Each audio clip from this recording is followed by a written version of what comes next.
Bienvenue dans Smart Bourse, votre émission quotidienne sur Smart for Change pour rester à l'écoute des marchés. Chaque jour, vous nous retrouvez en direct à 17h à la télévision via vos box et dans la foulée, vous nous retrouvez en rattrapage, soit en replay sur bismart.fr ou alors en podcast sur l'ensemble de vos plateformes préférées. Au sommaire de cette édition ce soir, nous reviendrons sur cette nouvelle jambe de baisse du dollar, l'indice dollar qui a chuté de plus de 1% sur la séance d'hier, ce qui en fait sa plus forte baisse intraday depuis le moment de libération, depuis Liberation Day en avril 2025. Comment expliquer cette nouvelle séquence de baisse du dollar entre les facteurs conjoncturels, la perspective peut-être de voir la Fed encore accommoder un peu la situation en normalisant sa politique monétaire, et des facteurs peut-être plus structurels liés à Donald Trump et sa personnalité, mais au-delà, liés à la stratégie américaine dans son ensemble aujourd'hui.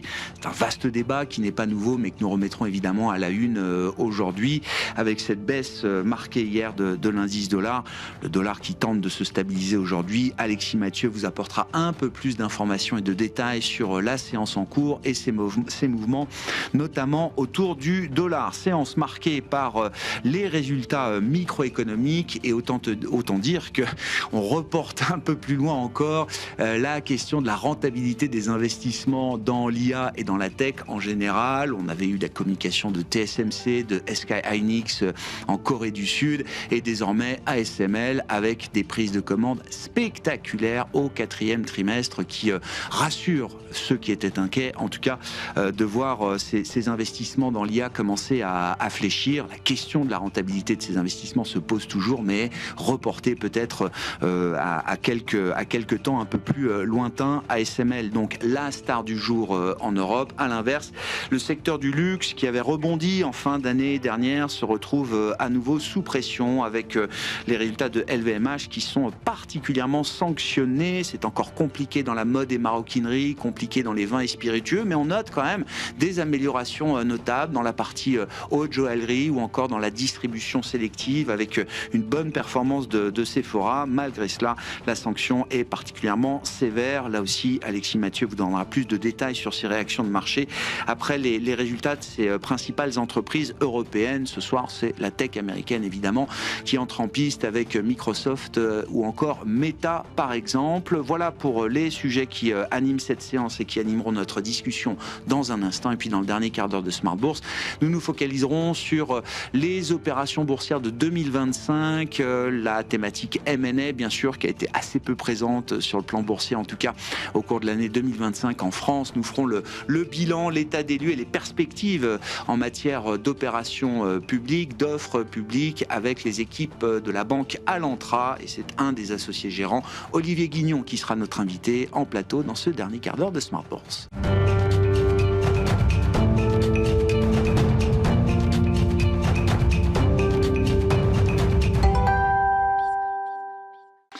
Tendance, mon ami, chaque soir en ouverture de Smart Bourse, c'est Alexis Mathieu qui est avec nous ce soir pour vous apporter les infos clés du jour sur les marchés. Bonsoir Alexis. Bonsoir. On commence avec le secteur du luxe à Paris qui plombe le CAC 40. L'indice parisien perd aujourd'hui près de 1,5%.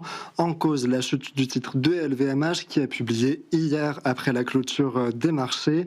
Le leader mondial du luxe progresse de 8%. Plonge de 8%. Pardon, oui, excusez-moi, il plonge de 8%. Dans son sillage, Hermès perd 2% et Kering 3%. Ouais, sanctions particulièrement sévères. C'est effectivement un secteur qui avait quand même un peu rebondi ces derniers mois, mais le retour à la réalité est assez difficile pour LVMH aujourd'hui. Détaillons d'ailleurs peut-être un peu plus les résultats du groupe LVMH, Alexis. La croissance organique du groupe au quatrième trimestre s'affiche légèrement positive à plus 1%. Au global, en 2025, le chiffre d'affaires atteint un peu plus de 80 milliards d'euros et le bénéfice net recule de 13% et atteint 10 milliards d'euros. En cause, le contexte géopolitique et douanier international marqué notamment par une conjoncture plus difficile pour les vins et spiritueux. Le secteur de la tech en Europe, lui, se porte bien. ASML bondit et entraîne l'ensemble du secteur des semi-conducteurs et un titre par exemple comme ST Microelectronics à Paris. L'action du fabricant de semi-conducteurs bondit de plus de 6%, portée par des commandes records de plus de 13 milliards d'euros pour le quatrième trimestre. C'est plus du double de ce qu'attendaient les analystes. Le titre d'ASML atteint un nouveau record à Amsterdam, ce qui permet à ST Microelectronics à Paris de gagner 3,5%. Coup d'œil sur la tendance à Wall Street à l'ouverture, Alexis, avec des indices américains globalement en hausse. Oui, les trois grands indices progressent modérément avec un nouveau record pour le S&P 500 qui atteint 7000 points pour la première fois de son histoire, porté par les semi-conducteurs et la perspective des résultats à venir. Et puis revenons sur le dollar qui a connu hier sa pire séance depuis Liberation Day en avril 2025. Le dollar a plongé à plus de 1% hier, atteignant son plus bas niveau depuis 4 ans. Face à un panier de grandes devises, il tente de se stabiliser au cours de la séance. Pendant ce temps, Donald Trump indique que la valeur du dollar est excellente lorsqu'on lui demande s'il a trop baissé. L'euro-dollar a touché le seuil de 1,20, une première depuis 2021. En attendant la réunion de la Fed ce soir, on a pris connaissance de la décision monétaire de la Banque du Canada qui a opté sans surprise pour un statu quo. Ouais, la baisse du dollar qui profite notamment à des matières premières libellées en dollars et notamment les métaux précieux, Alexis. Du côté des métaux précieux, l'or et l'argent poursuivent leur ascension et battent de nouveaux records. L'once d'or dépasse 5300 $ et l'once d'argent gagne encore plus de 8% aujourd'hui. Sur les marchés obligataires, le rendement américain à 10 ans se tend légèrement au cours de la séance pour évoluer autour de 4,25%. Quels sont les rendez-vous prévus à l'agenda demain sur les marchés enfin ? Demain, les investisseurs digéreront la communication de la Fed. Aucune baisse des taux n'est attendue. Les investisseurs arbitreront les résultats de 3 des 7 magnifiques, Microsoft, Meta et Tesla, qui publient ce soir après la clôture. En France, les chiffres du chômage pour le 4e trimestre seront publiés. Et aux États-Unis, on attend la balance commerciale de novembre. Merci beaucoup. Alexis Mathieu avec nous ce soir pour vous apporter les infos clés du jour sur les marchés dans Smart Bourse sur Bismart for Change.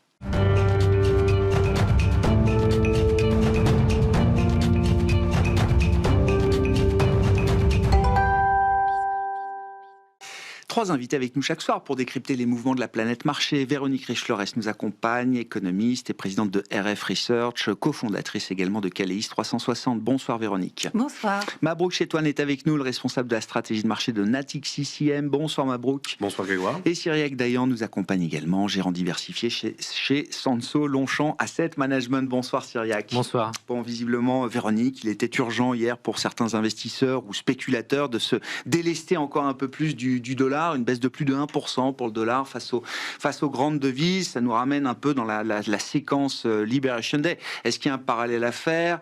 Qu'est-ce qui explique cette nouvelle jambe de baisse du dollar ? Et est-ce qu'il faut distinguer des facteurs conjoncturels de facteurs plus structurels ?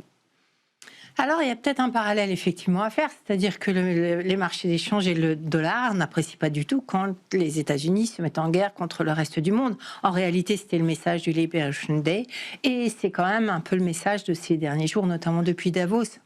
Et je pense qu'il se passe sur le dollar ce qu'on a tous pensé qu'il allait se passer il y a 6 mois, ou oui à peu près, ou 9 mois, qui a été évité parce que finalement les droits de douane, ça c'est plutôt bien voilà, ouais. L'issue n'était pas aussi, il y a eu des compromis, c'était pas du tout la même tonalité que le 2 avril ou le 4, le 2. Ça, ouais, le 2, ouais.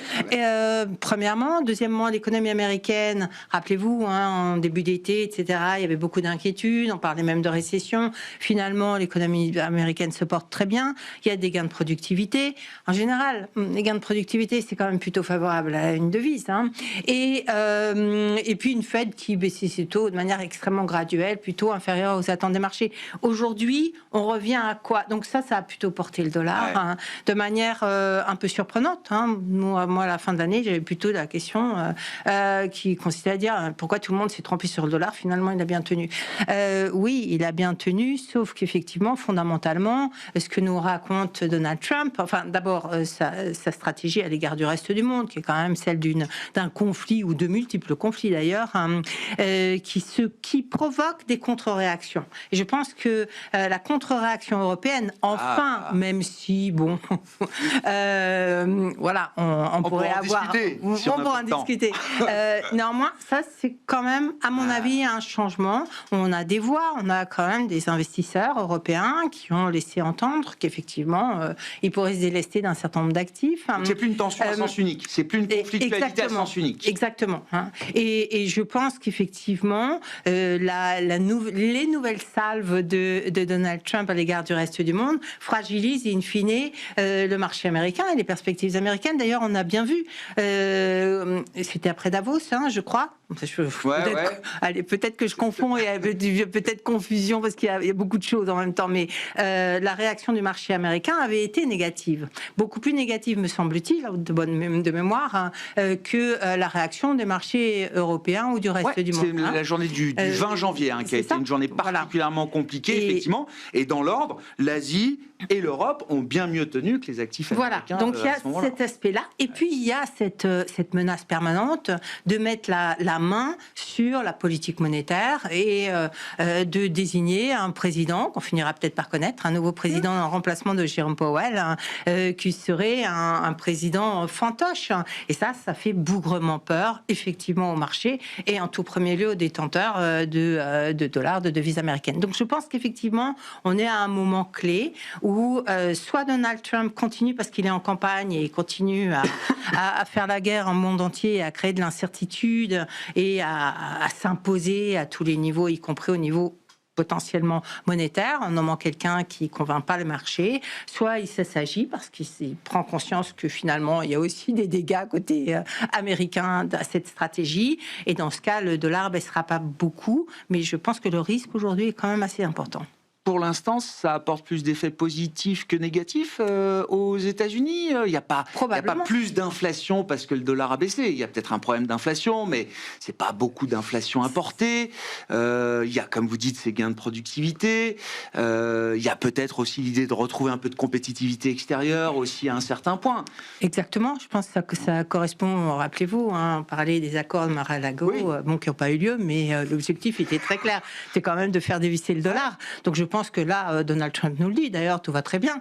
Et donc, il n'y a aucune raison pour imaginer que les Américains soient mécontents. En plus, les droits de douane, on lit souvent dans la presse ces derniers temps, et c'est vrai, les droits de douane sont essentiellement payés par les Américains, entreprises et consommateurs.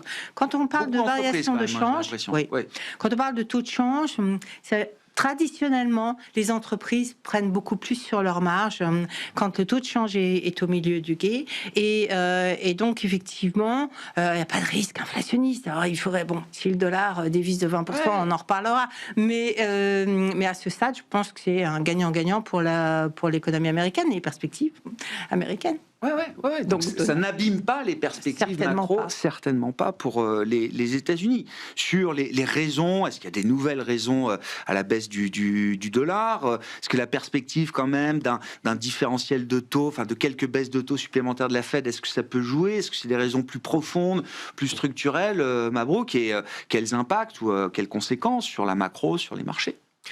En fait, les baisses de taux de la Fed, donc, elles sont pleinement intégrées par le marché depuis très longtemps. Donc, il n'y a pas véritablement de changement sur cette dimension.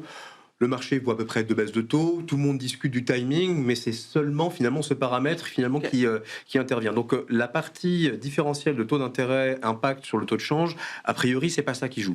Il y a quand même un autre paramètre qui est quand même une grosse déclaration quand même en début de semaine, donc c'est évidemment les relations, du moins la parité yen-dollar, qui a effectivement fait beaucoup parler d'elle, ça a été abondamment commenté, et pour rebondir sur ce que Véronique disait, Scott Bessent, prenant le relais finalement de ce que dit Donald Trump, lui est tout à fait à l'aise avec la valeur du dollar, mais en revanche, lui, le prix du dollar, donc en gros le spot, là en revanche, il y a quelque chose, il faut travailler là-dessus. Et bien évidemment, étant donné que le Premier ministre japonais, on va dire, est complètement acquis à la cause finalement de l'administration américaine, ne veut pas de heurts, donc du tout, on voit bien que c'est pas la stratégie qui fonctionne, Dixit le Danemark, acheter des F-35 à plus savoir quoi en faire, et puis globalement ils se font confisquer, tentative de confiscation du Danemark. Bref, on voit bien que globalement, il y a eu des accords pour essayer de faire baisser le yen, pour monter, apprécier le yen, excusez-moi, baisser le dollar.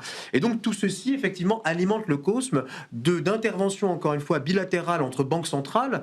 Et ça a été finalement un peu démenti par Scott Bessent en disant mais nous ne sommes pas intervenus effectivement sur le marché d'échange. Certes, pas directement, mais indirectement. Donc, et ce sont des choses qu'on a déjà vues par le passé.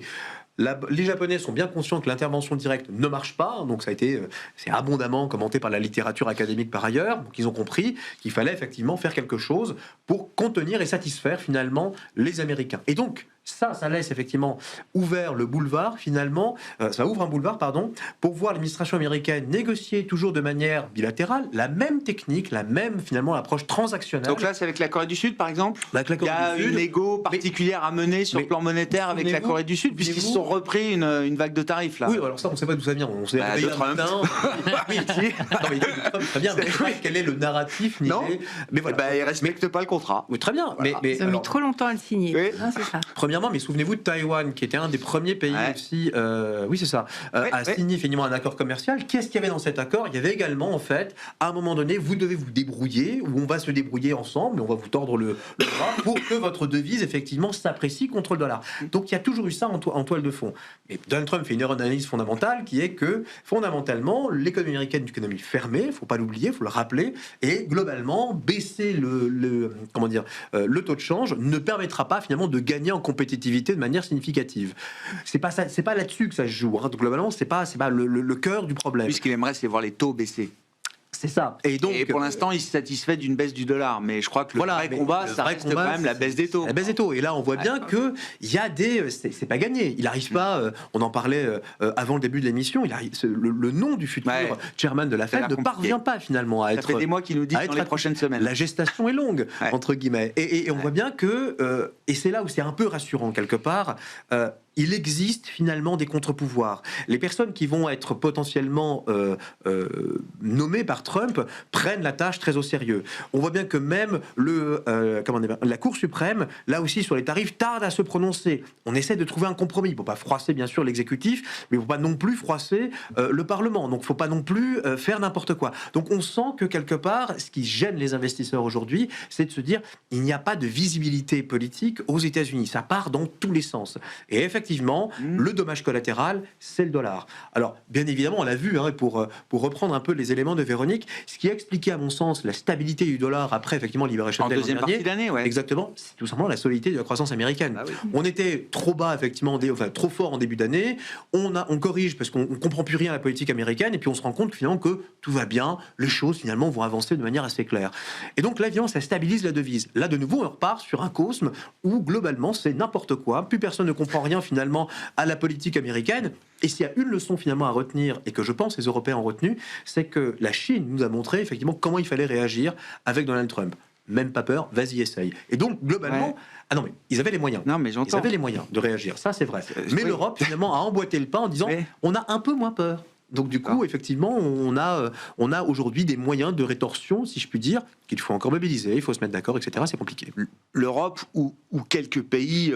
cœur de l'Europe. J'ai pas l'impression que tout le monde soit totalement aligné. Quand Mark Rutte, secrétaire général de l'OTAN, va négocier avec Donald Trump, ça met la France, par exemple, en colère. Pas l'impression que d'autres pays à l'est de l'Europe ou ailleurs soient particulièrement en colère du fait que les négociations soient menées par un Atlantiste à la tête de l'OTAN, ce qui paraît assez légitime en l'occurrence. C'est le drame européen. C'est-à-dire qu'en gros, c'est l'absence de vision commune, l'absence de stratégie commune, et donc du coup, tout ceci, bien évidemment, Trump joue sur la fragmentation de l'Europe. Je pense que l'énorme challenge, et on sait bien que l'Europe se montre efficace lorsqu'elle est dos au mur. On l'a vu, donc à plusieurs reprises dans l'histoire, c'est dos au mur que les Européens se montrent efficaces, créatifs en matière finalement de solutions. Bon, là, on peut pas dire effectivement, on peut clairement dire qu'on est dos au mur. Donc, on va voir j'ai l'impression qu'on peut toujours être un peu plus dos au mur. Ah oui, c'est aussi une stratégie en Europe d'être bien sûr qu'on soit dos au mur avant de se Donald décider. Trump a ce pouvoir effectivement de nous pousser toujours plus vers le mur. Donc, à un moment donné, il va falloir qu'on rebondisse. À la fin de la journée, l'Europe prend les bonnes décisions, mais à la fin de la journée. Oui, mais le problème, c'est que la journée est trop longue. Syriac, sur le sujet du dollar, est-ce Est-ce que les choses restent encore contrôlées, sous contrôle de la part de l'administration Trump? Est-ce que ça sert les intérêts américains aujourd'hui? Est-ce qu'il y a un risque de perte de contrôle? Et puis face à la baisse du dollar, il y a l'euro évidemment qui se retrouve aussi à 1,20. Alors voilà, je pense qu'il y a un élément qui est important dans ce raisonnement, c'est les parités de pouvoir d'achat. C'est quand même les fondamentaux d'une devise. Alors c'est toujours très technique et voilà, le chiffre, je peux pas vous dire c'est 1,2138 le bon chiffre, mais en tout cas la zone de la fair value, de la valorisation correcte de la paire euro-dollar, ça se situe entre 1,20 et 1,25. Le problème de cet indicateur, c'est que c'est du très long terme. C'est-à-dire que globalement, on voit que les devises vont fluctuer autour de ces parités de pouvoir d'achat, mais elles peuvent fluctuer s'en éloigner pendant des années. Donc là, le retour à 1,20, 1,25, finalement, alors nous, ça nous intéresse de manière extrêmement précise, mais fondamentalement, c'est plutôt économiquement rationnel que l'euro s'apprécie. C'est un prix qui est juste. C'est un prix qui se rapproche d'une valorisation correcte du point de vue d'une parité de pouvoir d'achat. Si vous utilisez d'autres indicateurs comme le Big Mac, enfin il y a un certain nombre de choses comme ça, on arrive toujours dans cette zone de 1,20 à 1,25, donc tout ça est assez cohérent. Donc je trouve que d'une certaine manière, ce qui se passe est assez logique. Alors après, ce qui est étonnant, c'est plus le mouvement finalement de 25, où on voit vraiment une dépréciation très forte du dollar contre euro, alors que, et je pense que c'est important de le rappeler, le différentiel de taux ne donnait pas du tout cette indication-là. Et d'une certaine manière, le change, enfin les devises ont d'une certaine manière anticipé, front-runné les baisses de taux qui ont eu lieu en fin d'année, et il y a eu vraiment ce mouvement-là qui, à mon sens, est assez logique, et donc le retour à 1,20 est cohérent. Est-ce que ça sert l'économie américaine ?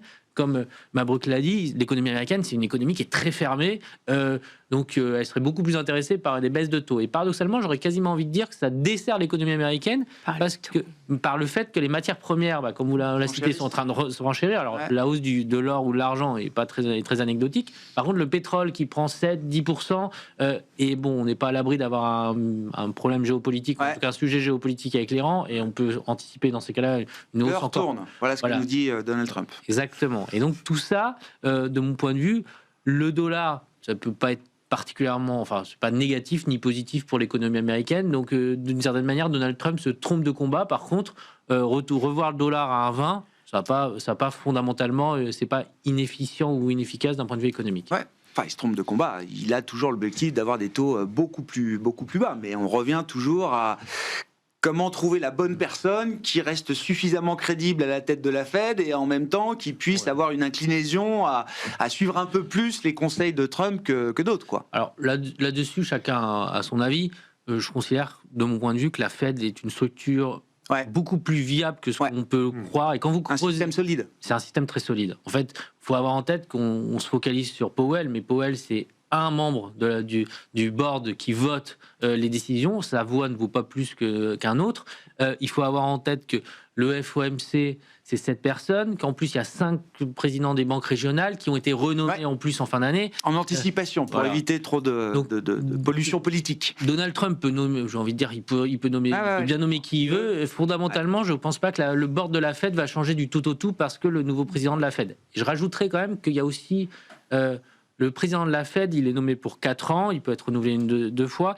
Historiquement, on a quand même quelques cas pratiques où les présidents ont nommé les présidents des États-Unis ont nommé des présidents de Fed en se disant il va être dans mon camp, et la réalité ça n'est pas passé exactement comme ça, parce qu'il y a une forme d'indépendance. Une fois qu'ils sont nommés, l'impact qu'il a, il est extrêmement faible. Powell est nommé par Trump. Exactement. Voilà, exactement. Donc globalement, je pense que sur l'indépendance de la Fed, ça va être challengé, puis c'est un jeu. Pour moi, c'est pour ça que Donald Trump il attend. C'est pas parce que il peut changer d'avis. On peut supposer qu'il change d'avis assez souvent, mais fondamentalement, c'est juste que ça le met en avant, et que le jour où il va avoir la nommer, il aura plus ce joujou d'une certaine manière, il passera à autre chose. Donc voilà, je pense que c'est plus cette logique-là, et que on voit bien qu'il va pas nommer, de mon point de vue en tout cas, il nommera pas quelqu'un qui est extrêmement dovish, qui est complètement considéré comme aveuglément dovish. Exactement. On voit que les gens qui sont aujourd'hui cités, alors ça change en plus. Là c'est Eric Rieder, donc effectivement depuis quelques jours qui tire la corde, un pur homme de marché, quoi, pour le coup, Géranto. Mais il y a quelques semaines, on nous parlait de Kevin Hassett en nous disant c'est lui. Et donc globalement, mais tous ces gens-là, c'est quand même des économistes, des gens qui connaissent les marchés. C'est pas, il sort pas quelqu'un que personne ne connaît de nulle part. Monsieur Hassett s'est fendu d'une petite remarque qui a déplu à Donald Trump en disant Je suis effectivement chairman de la Fed. Il y a le mandat de stabilité financière. La Maison-Blanche peut dire ce qu'elle veut. J'ai une direction. Je ne peux pas, entre guillemets, la responsabilité est trop lourde pour faire n'importe quoi. Sortir du jeu, alors. Et c'est là où, du comment, on va chercher un autre Kevin. Donc c'est n'importe quoi. Mais bon, c'est comme ça. C'est la réalité, effectivement, des États-Unis et de la politique monétaire. Véronique. Oui, juste quand on dit... c'est vrai que l'économie américaine est fermée. Mais l'intérêt de Donald Trump, c'est de tuer les concurrents de l'industrie américaine. Il ne faut pas oublier que son objectif, c'est de réindustrialiser les États-Unis. Il ne cherche pas forcément des marchés à l'export. Il cherche à faire plus de mal aux concurrents. Et c'est à ce titre-là que la baisse du dollar peut le servir et le plaire. Mais vous avez tout à fait raison, je croyais que c'était ce que vous alliez aborder. Le gros risque, en fait, et là où ça peut faire le plus mal, c'est sur l'effet ou le jeu combiné des taux d'intérêt, des taux de financement de la dette américaine par rapport au dollar, parce qu'à chaque baisse du dollar, finalement, correspond peu ou prou une augmentation de la prime de risque sur les treasuries, sur les taux. Et ça, c'est un jeu très dangereux. C'est pas un schéma habituel pour une économie G7 et encore moins pour une économie non, comme c'est le schéma d'une défiance, d'un scénario de défiance à l'égard du dollar, donc des treasuries, et les deux sont couplés. Exactement. Et c'est ça le grand jeu. Et c'est là qu'on peut voir quand même l'hypothèse, ou en tout cas être interrogé sur une issue qui serait une crise monétaire internationale. Point. C'est ce truc-là avec les treasuries en ligne de mire. Sujet éminemment sensible, je rappelle, sous forme d'anecdote, mais qui montre quand même la sensibilité du sujet du Trésor américain sur la question des treasuries. Quand un analyste de Deutsche Bank écrit une note qui déplaît, ou en tout cas une note qui intègre l'idée que oui, il y a un stock de treasuries en Europe et que ça peut être aussi une arme de négociation, tout de suite, c'est coup de fil du Trésor américain, le patron de Deutsche Bank, Christian Sewing, qui est obligé de se désolidariser de son analyse. Ça paraît anecdotique, mais ça montre bien quand même la sensibilité du Trésor américain sur. On ne veut pas laisser l'étincelle aller trop loin quand même non plus, donner trop d'idées allant dans ce sens-là. Après le discours de Davos, tout d'un coup, une issue qui permet de calmer le jeu un petit peu, effectivement. Le pétrole, Véronique, vous avez déjà écrit, il y a au moins 2 semaines, 3 semaines peut-être, il y a encore un peu plus longtemps, sur l'idée qu'il y avait peut-être un risque de hausse du pétrole qui était pas bien apprécié par les investisseurs. C'est vrai que quand on se focalise sur les matières premières aujourd'hui, on pense avant tout aux métaux précieux et aux métaux industriels. Mais c'est vrai que toute la partie énergie n'a pas suivi le rallye délirant qu'on a connu sur la partie métaux. Alors le pétrole monte depuis le début de l'année. Oui, on peut justifier le retard de la partie énergie et du pétrole tout particulièrement, parce que c'est plus à la mode d'abord, on parle énergie verte ou électricité pour satisfaire l'IA, donc pétrole, a priori on en consomme de moins en moins et on va en consommer de moins en moins. Aux produits dérivés près, parce que là, la croissance de pétrole pour les produits dérivés, tous les plastiques, etc., celle-là, elle baisse pas du tout. Elle continue à augmenter à un rythme d'ailleurs qui devrait nous faire peur, mais bon, pour d'autres raisons. Et donc, il y avait cette idée-là. Vous rajoutez à ça l'inertie des perspectives de demande, qui n'était pas bonne, et puis le Venezuela, où tout d'un coup, on est dit, ça y est, l'offre va exploser, etc. Et donc, il y avait un consensus assez baissier sur le pétrole ou pas du tout. Moi, ce qui me gênait depuis pas mal de temps, c'est de voir le pétrole complètement déphasé des autres matières premières. Désynchronisé du reste du compartiment. Totalement. Et on sait que ce sont des marchés qui sont quand même très corrélés. Alors, effectivement, il y a sans doute des changements structurels sur l'hydrocarbure, etc. Mais au bout d'un moment, il y a une force de rappel. Surtout quand vous avez des risques géopolitiques qui se multiplient et que le niveau des stocks, le niveau des stocks n'est pas élevé. Il est même très bas. Il est très bas en Europe, il est très bas aux États-Unis. Et donc notre conclusion, c'était de dire si les prix des métaux, les prix des métaux vont pas continuer à monter tout seul. À un moment donné, il va y avoir une traction sur le prix du pétrole et les marchés n'y sont pas prêts. Attention, le pétrole a beaucoup plus d'effets. Les prix des métaux peuvent monter. Le prix de l'argent peut monter. Sans doute qu'à un moment donné, les puces électroniques auront des coûts plus importants et seront plus chers.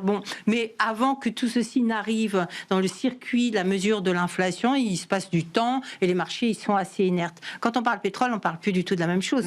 C'est un risque beaucoup plus important. Il n'y a qu'à regarder la corrélation qui est juste sidérante entre les anticipations d'inflation des marchés, le 5 ans dans 5 ans, américains ou européens qui tient d'ailleurs, très bien. et les prix du pétrole. Vous faites ça en glissement sur 12 mois, vous avez deux courbes identiques. Et les taux 10 ans, vous l'aviez montré aussi. In fine, les taux 10 ans. Donc ça, c'est un game changer. Effectivement, j'ai l'impression qu'aujourd'hui, le marché bouge pour des raisons sans doute liées plus à la géopolitique qu'à autre chose. Enfin, mais il me semble que cette histoire de rattrapage des prix des hydrocarbures, d'énergie par rapport aux métaux est pas négligeable. Est-ce qu'on rouvre en 2026, Cyriac, la conversation sur l'inflation et pourquoi pas des hausses de taux banque centrale ?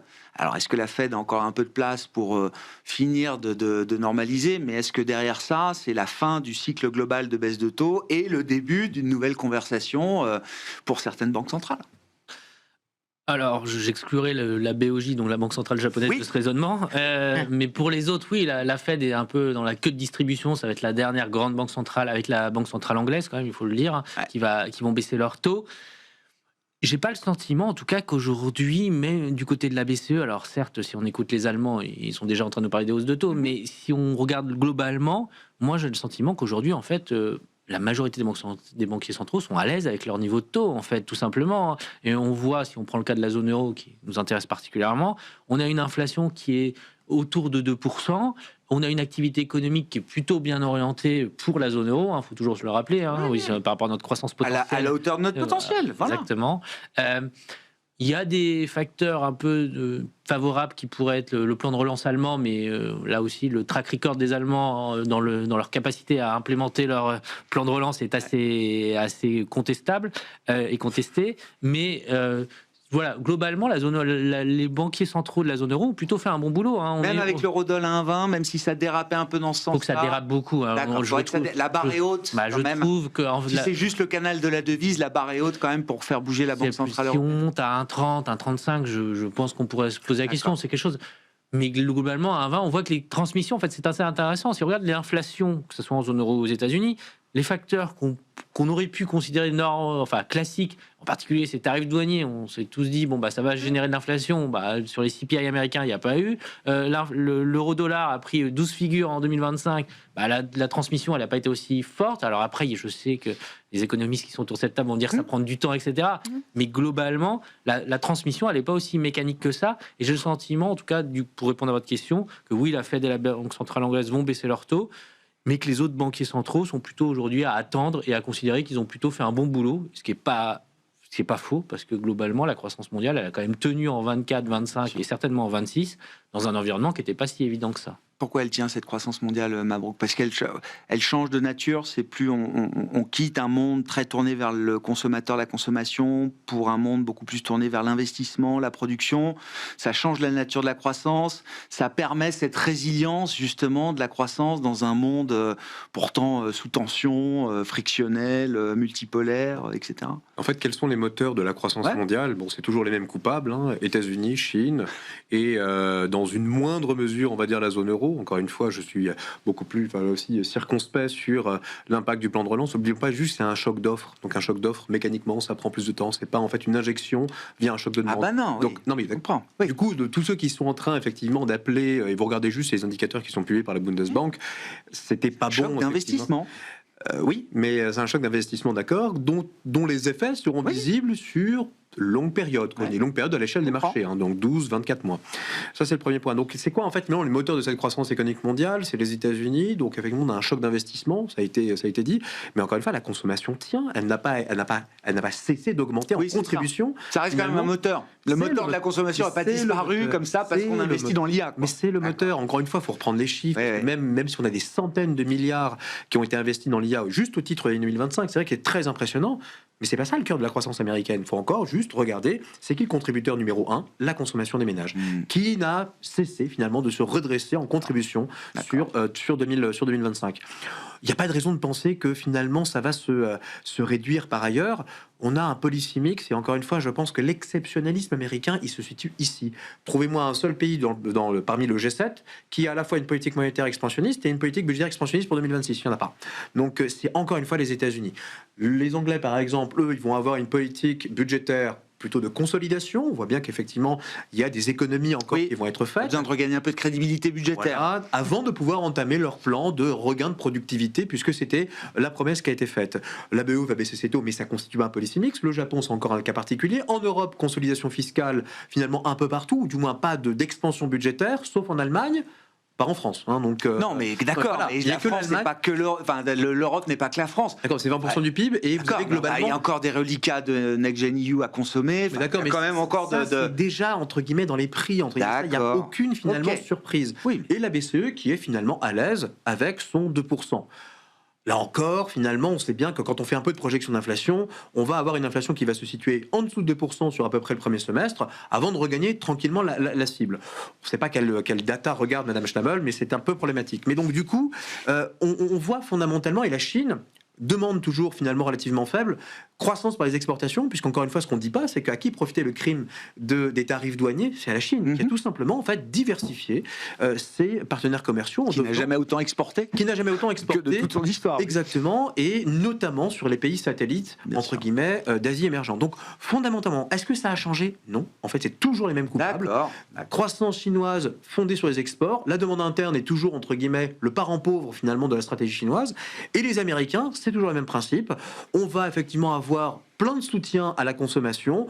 Les boîtes effectivement technologiques qui vont réduire, enfin on peut pas maintenir ces niveaux de dépenses en investissement, c'est pas soutenable, c'est pas souhaitable par ailleurs, mais qui vont récolter les fruits. On le voit finalement que ça commence possiblement, enfin tranquillement à se dérouler.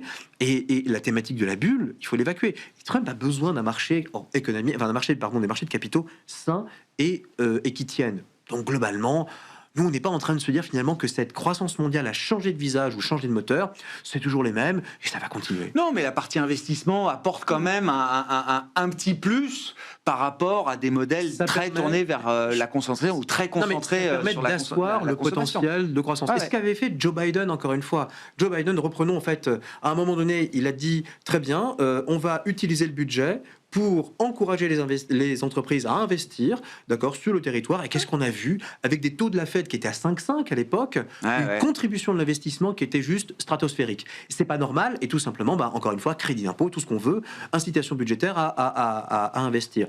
Maintien du croissance potentielle et encore une fois, gain de productivité, ce sont les moteurs finalement de la croissance des marchés actions. Et où est-ce que ça se trouve? Aux États-Unis. Véronique. Quelques nuances par rapport à cette lecture.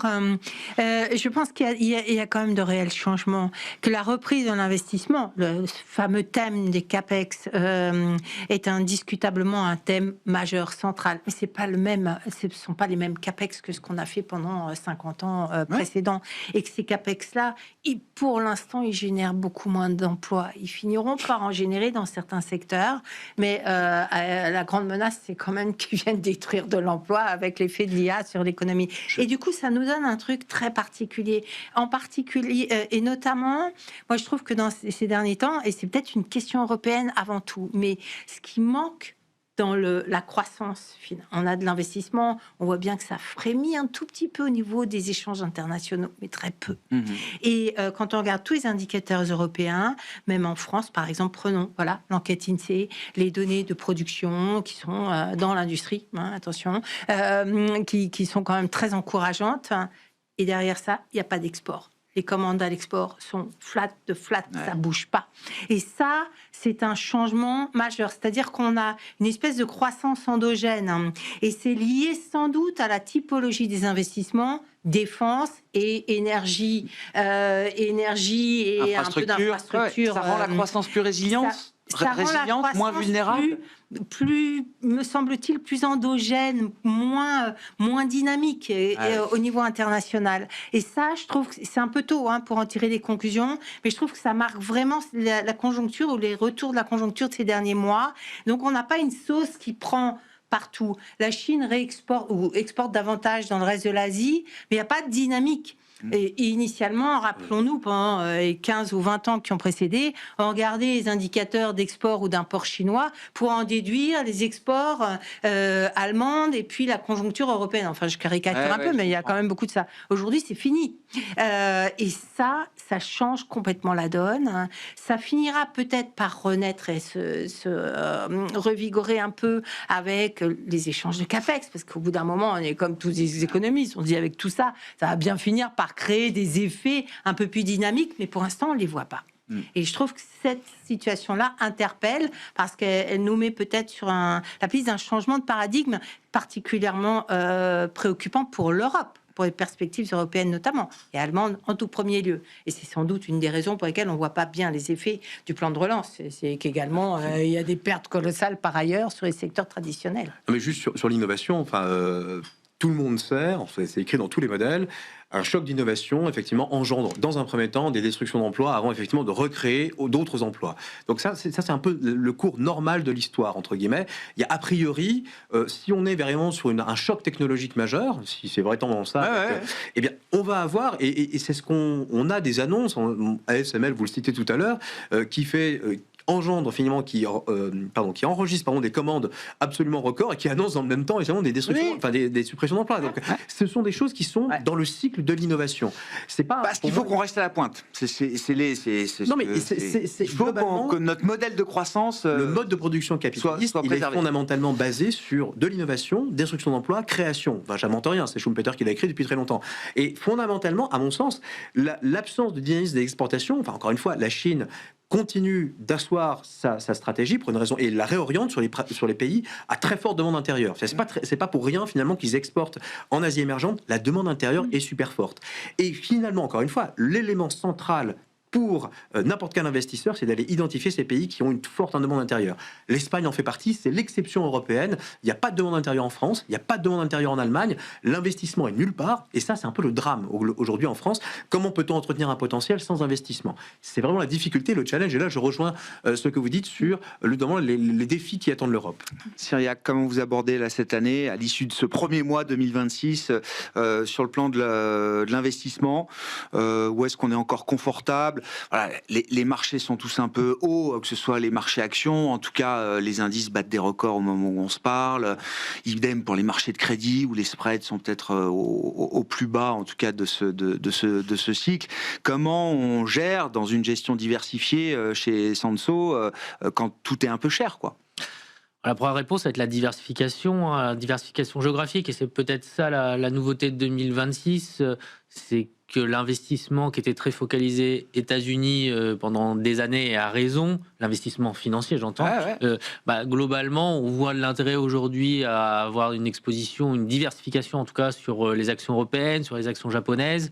Nous, on aime particulièrement les actions émergentes. On a rapidement parlé du sujet, mais les pays émergents sont, de mon point de vue, dans cet environnement, plutôt une zone gagnante, en particulier l'Asie, mais pas que.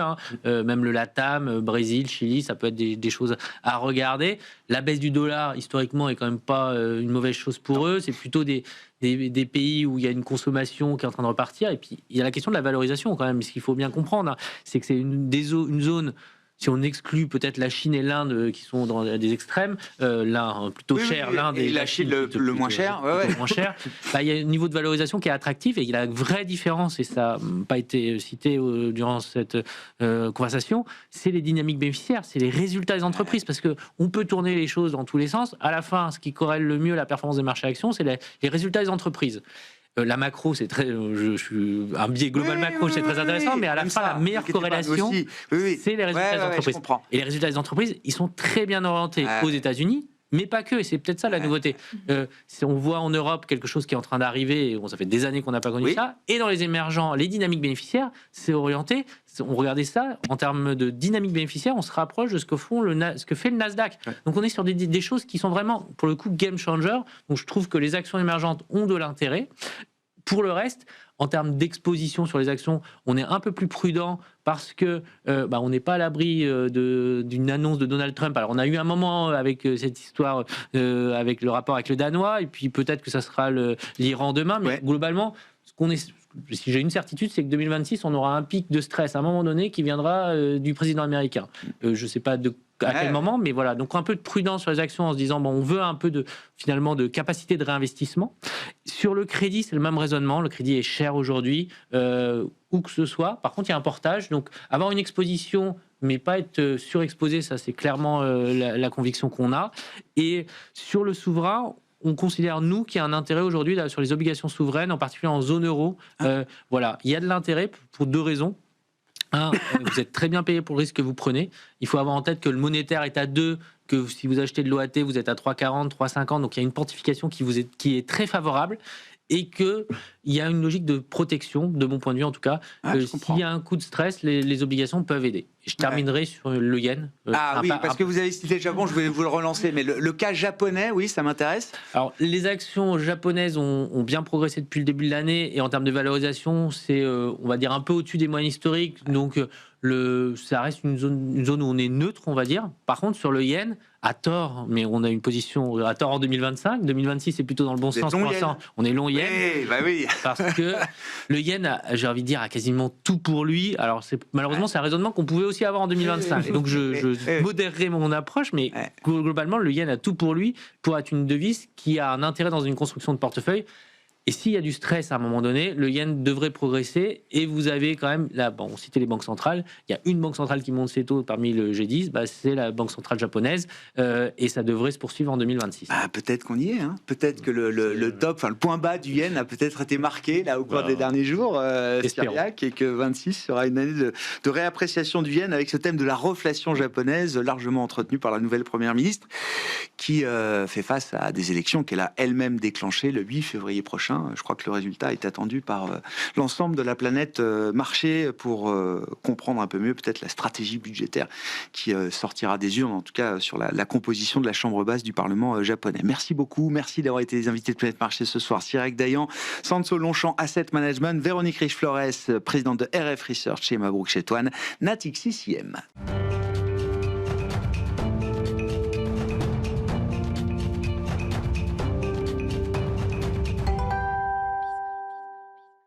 Le dernier quart d'heure de Smart Bourse chaque soir, c'est le quart d'heure thématique. Le thème ce soir, c'est celui du M&A en général et des opérations boursières au cours de l'année 2025, en particulier avec le dernier baromètre, 14e du nom, qui a été publié par la banque Alantra.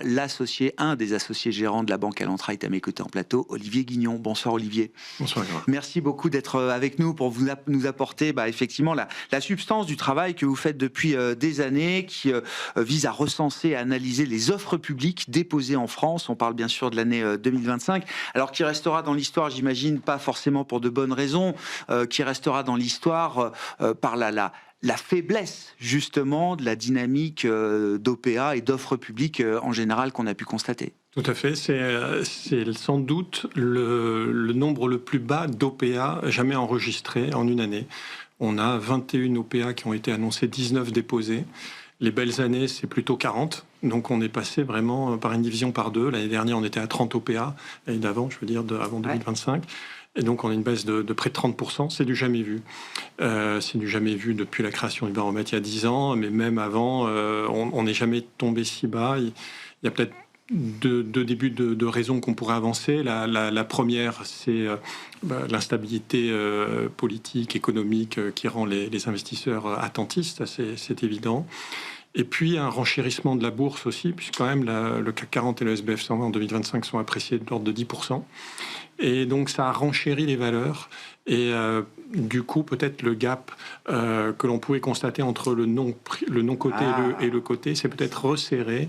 Et donc, les investissements ne sont pas faits forcément sur le côté comme on pouvait l'envisager les années précédentes. Ouais, on voit d'ailleurs les primes médianes ou moyennes sont plutôt en baisse. Les primes qui sont proposées par les acquéreurs. Elles sont en baisse de l'ordre de 10%. Ouais.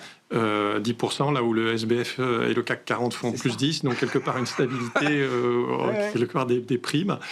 Alors ça s'explique aussi la baisse des primes par la nature des offres publiques qui ont été proposées majoritaires, qui sont des offres publiques dites de fermeture. C'est des offres publiques où l'initiateur soit a déjà le contrôle de la société et ne vise qu'à aller chercher le retrait de la cotation, soit a déjà 90% du capital et des droits de vote avant de lancer son offre publique, et il sait qu'il ira au retrait quoi qu'il arrive. Et dans ce cas de figure, il n'a pas besoin de proposer des primes très significatives parce qu'il sait que le retrait est acquis. Et il y a eu une part significative d'offres publiques dites de retrait allant au retrait obligatoire, ce qui est une petite nouveauté de cette année. Ah ouais. Et le retrait reste l'objectif dominant de ces opérations. Absolument. On l'a vu à chaque fois qu'une intention de retrait est manifestée, c'est-à-dire à peu près dans 70-80% des cas, plus de 80% des cas, à ce moment-là, va au retrait, effectivement. Donc, ils se donnent les moyens, les initiateurs, lorsqu'ils lancent une offre, d'aller au retrait. Et c'est vrai que l'initiateur soit financier ou industriel, Olivier ? Absolument. Ça a toujours été les mêmes raisons historiques, c'est-à-dire les contraintes de la bourse, le coût de la bourse, la publicité que ça renvoie vis-à-vis de la concurrence. On n'aime pas forcément transmettre ces chiffres à ses concurrents. Le coût homme que ça représente. Tout ça fait que lorsqu'on se lance dans une opération de cette nature, autant aller au retrait, définitivement. Donc c'est à part quelques exceptions de type d'offres publiques de rachat d'actions, qui sont des offres limitées, ou des offres publiques en titres et en actions, où on vise à se fusionner avant toute chose, et après on se retire éventuellement. Ce qui peut parfois limiter le retrait, c'est... On l'a vu encore cette année, c'était vrai les années précédentes, mais encore cette année, c'est ne pas tomber dans cette espèce de surenchère de la prime. C'est dire, oui, j'ai envie de lancer une offre publique, oui, j'ai envie d'aller au retrait, mais je ne veux pas tomber... Donc je reste discipliné. Exactement. Ouais. D'abord, je reste discipliné, ça c'est qu'apporte la bourse. Mais je ne veux pas être à la merci d'un maître chanteur qui détient un bloc minoritaire qui me dirait, attention... Pour aller au retrait, il va falloir d'abord acheter mes actions. Et un certain initiateur dit très bien, mais moi, je vais prendre dans ces cas-là le contrôle de la société. On laissera passer un certain temps. Et puis vous verrez que vous me céderez votre bloc et on ira au retrait dans un deuxième temps avec une prime que j'estime raisonnable. Et on a eu comme ça des opérations dites en 2 temps qui ont lieu cette année. Très intéressant. Voilà.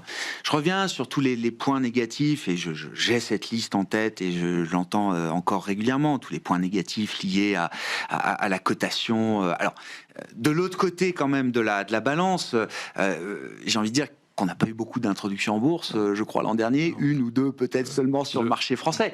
Donc peut-être que si on avait des succès d'introduction boursière, peut-être que la perception ou le coût homme ou le coût de la cotation peut-être serait compensé aussi par un financement en capital qui peut être conséquent, l'arrivée de nouveaux actionnaires qui peut être aussi intéressant, une base actionnariale élargie, etc. Enfin, il y a aussi des plus face à ça, mais qu'on voit beaucoup moins aujourd'hui. Est-ce que la convergence des valorisations entre public et privé peut aussi à un moment ramener la bourse comme source de financement, en tout cas comme une option crédible de source de financement pour des entreprises qui préfèrent vivre dans le privé aujourd'hui? Oui, elle reste une option, de toute manière, pour le financement. On le voit d'ailleurs dans nos deals de M&A, lorsqu'il s'agit de prévoir la liquidité d'un investisseur, il y a des clauses de rendez-vous au bout de 3, 4, 5 ans, et puis au bout de 5, 6 ans, si on n'a pas réussi à se retrouver sur une valeur, une sortie, un nouvel investisseur, eh bien la bourse reste une option pour aller liquider la participation. Donc elle le reste, ça c'est sûr. Le point quand même que l'on voit historiquement, c'est qu'un certain nombre de sociétés ont été cotées et n'auraient jamais dû être mises en bourse. On le voit notamment sur les secteurs de la biotech, qui sont des sociétés, qui ont beaucoup... On paye les erreurs du passé. Et on paye un peu les erreurs du passé. On paye un peu les erreurs du passé. Parallèlement, les financiers, eux, ont encore beaucoup d'argent. Les financements sont là. Et donc, chercher du financement, la bourse n'en a plus le monopole, et de moins en moins. Et donc, quand même, cette concurrence est toujours là.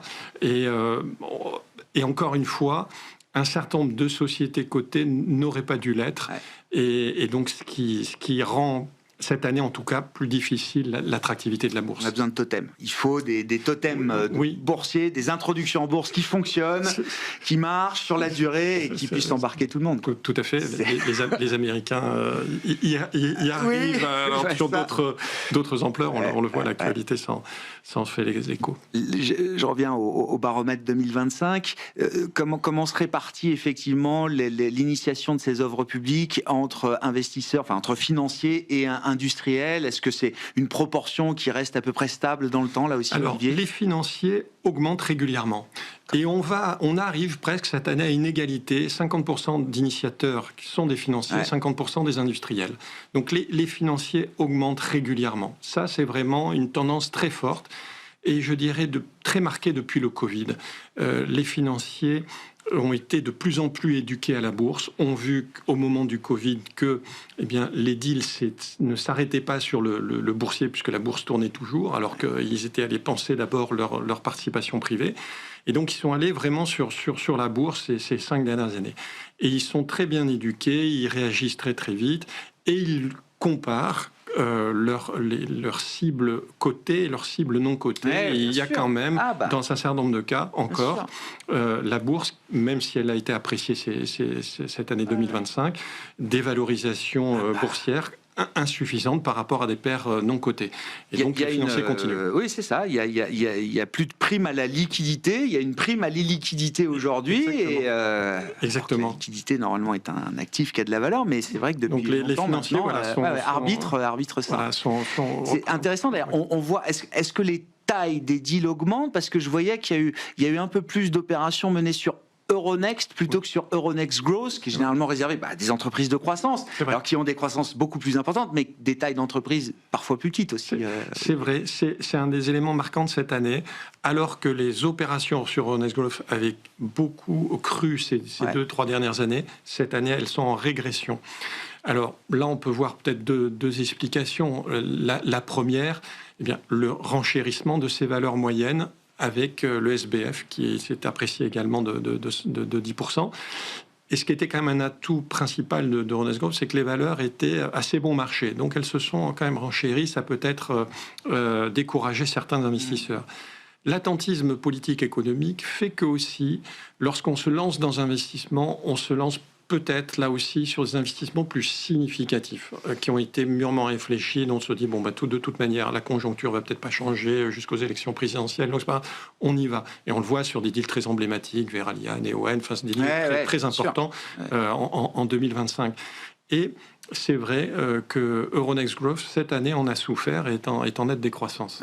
J'ai pas cité, mais je le cite vite, quelques deals, effectivement. Alors, toujours très concentrés. Alors, la tech, bien représentée. On dit qu'on n'a pas de tech, mais il y a quand même de la tech. Il n'y a pas qu'une seule technologie. Il n'y a pas que l'IA, mais Balio, Prodware, Believe, qui ont été effectivement des cibles importantes l'an dernier. Et puis, dans l'industrie, c'était Legrand sur Cogelec. C'est ça aussi, une opération industrielle sur le marché. Comment on réfléchit aux perspectives 2026, Olivier? Est-ce que c'est possible de faire moins que 20 opérations, ou est-ce qu'on se dit quand même que c'est un plancher solide là? Non, je pense que c'est un plancher. Je pense qu'on peut pas descendre en dessous de ça. D'abord, nous, on le voit dans nos opérations qui se trament, qui se préparent. Ça paraît vraiment très difficile de descendre en dessous. Ensuite, il y a quand même un nombre de sociétés cotées en France qui est très significatif. Il y a plus de 800 sociétés encore cotées. Donc, il y a de quoi alimenter les mouvements. On retrouvera toujours, je pense, ces secteurs qui drivent les opérations, que ce soit au côté ou non côté. La tech est très présente dans les opérations, le médical, d'une manière générale, que ce soit en côté ou non côté. Donc ça, on les retrouvera. Et puis, encore une fois, ce plancher de 20 offres est vraiment très très très très faible. Historiquement, ça ne s'est jamais vu. Ça montre bien l'absence de dynamique qu'on a eu effectivement au cours de cette année 2025. Oui, et puis ça traduit une économie qui était un petit peu en berne d'une manière générale. Et la bourse ne fait pas exception à la règle. Climat un peu particulier, Un on peu va le dire particulier. comme ça. Merci beaucoup Olivier. Olivier Guignon, merci d'être venu détailler les résultats de cette 14e édition de ce baromètre Alantra consacré aux offres publiques sur le marché français en 2025. Vous êtes associé gérant d'Alantra. Olivier Guignon était notre invité dans ce dernier quart d'heure de Smart Bourse ce soir.